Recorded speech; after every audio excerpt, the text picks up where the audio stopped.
तीसरा, बेलपत्री के वृक्ष के नीचे और शंकर के मंदिर के दरवाजे पर मुझे एक घी का दीपक लगाना है। बस ये 3 नियम जिसने महीने में एक बार ले लिया, समझ लो उसको पीछे हटने की जरूरत ही नहीं, वो आगे ही बढ़े।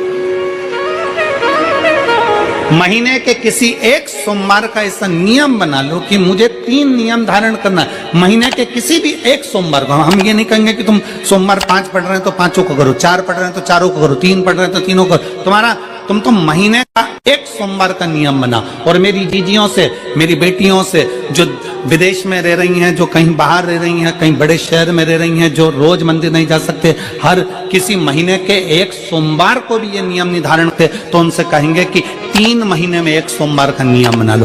3 महीने में नहीं बना सकते तो 6 महीने में एक सोमवार का नियम बना लो। और 6 महीने में नहीं बना सकते तो 1 साल में एक सोमवार का ऐसा नियम बना लो कि मैं साल का एक सोमवार ऐसा रहूंगी कि सुबह सोमवार के दिन मंदिर में जाकर जल चढ़ाऊंगी, दोपहर में जाकर बाबा को एक अक्षत का दाना रखकर, अक्षत का मतलब है कि बाबा मेरी दिनों दिन उन्नति करना। बेलपत्री के वृक्ष के नीचे जो अक्षत रखा जाता है वो उन्नति के लिए रखा जाता है। शंकर के शिवलिंग पर जो अक्षत रखा जाता है वो रोग मुक्ति के लिए रखा जाता है। अशोक सुंदरी पर जो अक्षत रखा जाता है वो संतान प्राप्ति के लिए रखा जाता है। षडानंद कार्तिकेय की ओर जो अक्षत रखा जाता है वो हमारे बच्चों की सुख समृद्धि के लिए रखा जाता है। विनायक की ओर, गणेश जी की ओर जो अक्षत रखा जाता है वो हमारे घर में कोई मंगल कार्य आ जाए उसके लिए रखा जाता है। और जो पीठिका होती है जिसपे शिवलिंग रखा होता है, पार्वती जी का हस्तकमल, उस पर अक्षत रखा जाता है तो नारी के अखंड सौभाग्य के लिए रखा जाता है। अक्षत रखने का भी तरीका है।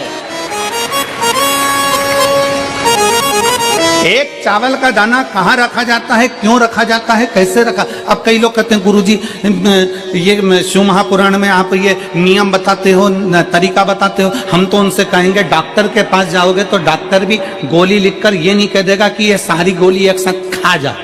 डॉक्टर भी कहेगा ये गोली सुबह खाना है, ये गोली शाम को खाना है, ये गोली दोपहर में खाना, ये गोली भूखे रहकर खाना। बोलो सही है कि गलत है? ये रात्रि को खाना खाने के बाद खा लेना, ये खाना खाने के पहले, ये नाश्ते के पहले। और सुनो ये दवाई, ये वाली पीछे वाली जो दवाई लो ना इसको दूध से लेना, ये वाली जो दवाई लो ना इसको पानी से लेना। और सुनो ये डब्बी है इसको पानी में मिलाकर फिर पीना। दवाई लेने का भी तरीका है, उसी तरह शिव महापुराण में एक एक अक्षत का भी तरीका है और एक एक बेलपत्री का भी तरीका है। अब मान लो कई लोग कहते हैं गुरुजी आप ये तरीका बताते हो शिव पुराण के माध्यम से, कई लोगों के मन में संशय जागता है, तो अगर हम एक साथ चावल चढ़ा दे तो उसका क्या तरीका है? तो हमारा निवेदन है डॉक्टर जो दवाई ले एक ही बार में निपटा जाए, एक ही बार में खा ले। दवाई एक बार में पूरी खा गए असर नहीं करेगी, इसमें डॉक्टर का कोई दोष नहीं है। उसने तो बताया था ऐसे लेना ऐसे लेना, और तुमने मैं डॉक्टर साहब ने पूछा दवाई पूरी ली, शाम की दवाई भूल गई थी, सवेरे की दवाई भूल गई थी, ये दवाई भूल गई थी। डॉक्टर कहेगा हमने तो नियम बताया था, तब तुमने नहीं खाई तो असर कहां से करेगी? तुम असर कब करती है? जब हम पूजन के तरीके को जान जाएं, जब हम अर्चना के तरीके को जाएं। आप साल भर का एक सोमवार निकाल लो, 6 महीने का एक सोमवार निकाल लो, 3 महीने का एक सोमवार निकाल लो, महीने का एक सोमवार निकाल लो, अपने से दिल में बन जाए तो एक सोमवार ऐसा निकालो जिसके 3 नियम धारण हो। पहला, उसी सोमवार जिसको कर रहे हो उस दिन सुबह जल चढ़ाना। दूसरे, दोपहर के समय पर जाकर बेलपत्री के वृक्ष के नीचे एक चावल का दाना रखना। और परिक्रमा बेलपत्र की जितनी तुमसे बन जाए, जितनी तुम्हारे शरीर की कैपेसिटी हो, जितना तुम्हारा शरीर चलते बन जाए। हम तो ये भी नहीं कहते कि तुम भूखे रहकर भगवान का भजन करो, हम कभी नहीं कहते। हम तो यहां तक कहते हैं, हमारे पुष्टि मार्ग में यहां तक कहा गया कि वल्लभ कुल की एकादशी करो, भले बकरी जैसे चरो पर एकादशी करो। हम तो यहाँ तक कहते हैं कि बहुत समय से कल मेरी एकादशी है, एकादशी है, एकादशी है, एकादशी है, पूरे घर को हिलाकर रख दिया एकादशी है, एकादशी, एकादशी है। बहू टेंशन में, बेटा डिप्रेशन में, पति पपीता ला ला के, सेव फल ला ला के, मूंगफली का दाना ला ला के, काजू कतली ला ला के, सेव फल ला ला के, और सारा सामान साबूदाना खिचड़ी और ना चिप्स ना जाने क्या क्या ला ला के, बेचारा पति एकादशी आती है वो नौमी से चिंता में पड़ जाता है।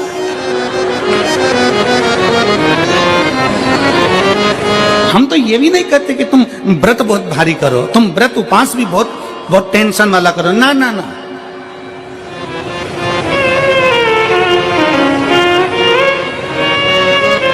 अपने को व्रत उपास भी इतना बहुत बहुत भूखे रह रहे हो, बहुत प्यासे रह रहे हो, और मालूम पड़े कि भगवान हमें मिलेगा, भगवान हमें मिलेगा।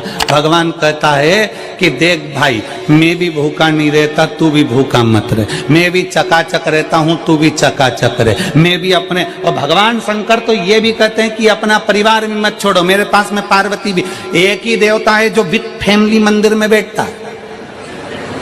शंकर जी हैं तो पार्वती जी है, तो गणेश जी हैं, तो कार्तिकेय जी हैं, तो नंदी है, सब मंदिर के अंदर चाहिए। शंकर भगवान अपने पूरे परिवार के साथ। शंकर जी तो ये कहते हैं अकेले तुम क्यों रहते हो। शिव जी की एक बात अपने ध्यान में रखना, कितनी सुंदर बात है शंकर भगवान की, बहुत ध्यान में रखिएगा। आप जोहरी नहीं हो, हीरे को नहीं परख सकते। हम भी जोहरी नहीं है, हम हीरा को नहीं समझ सकते। और भगवान शंकर ने पृथ्वी पर जिसको जन्म दिया उसको जोहरी बनाकर पैदा किया है, उसको जोहरी बनाकर भेजा है कि आप भले हीरा को न समझो चलेगा, पर अपने नजदीक में कोई दुखी है तो उसकी पीड़ा को जरूर समझना। भगवान शंकर कहते हैं उसकी पीड़ा का स्मरण रखना।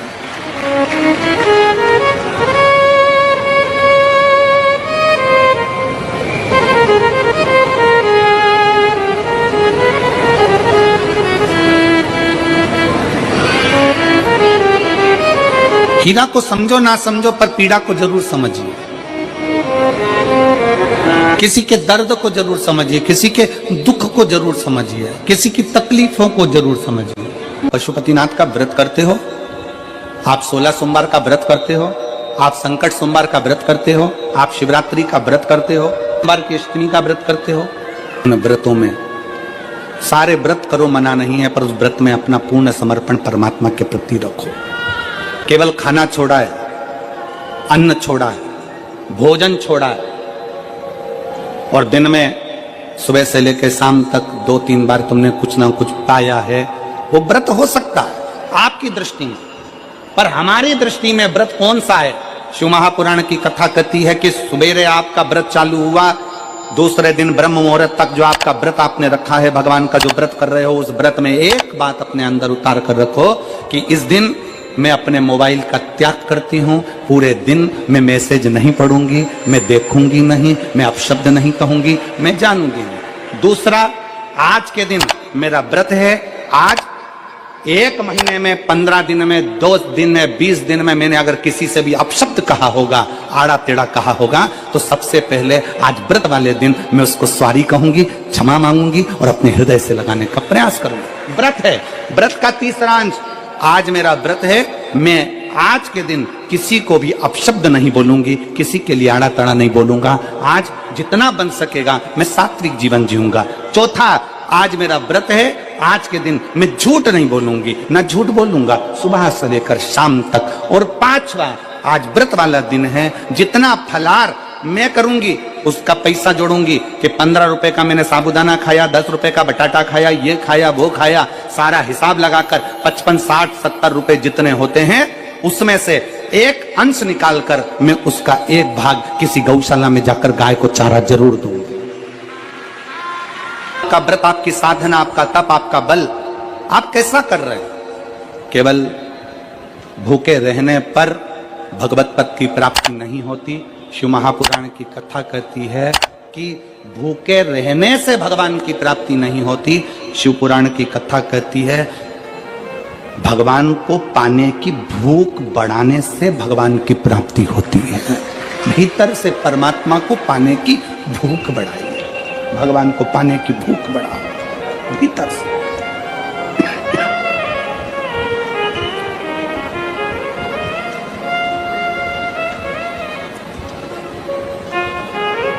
व्रत करो मना नहीं, तप करो मना नहीं, साधना करो मना नहीं, पर उस तप साधना में, व्रत में परमात्मा को पाने की ललकता हो आपके भीतर, भगवान को पाने की ललकता हो आपके भीतर, भगवत पद को पाने की ललकता हो आपके भीतर, तो भगवान।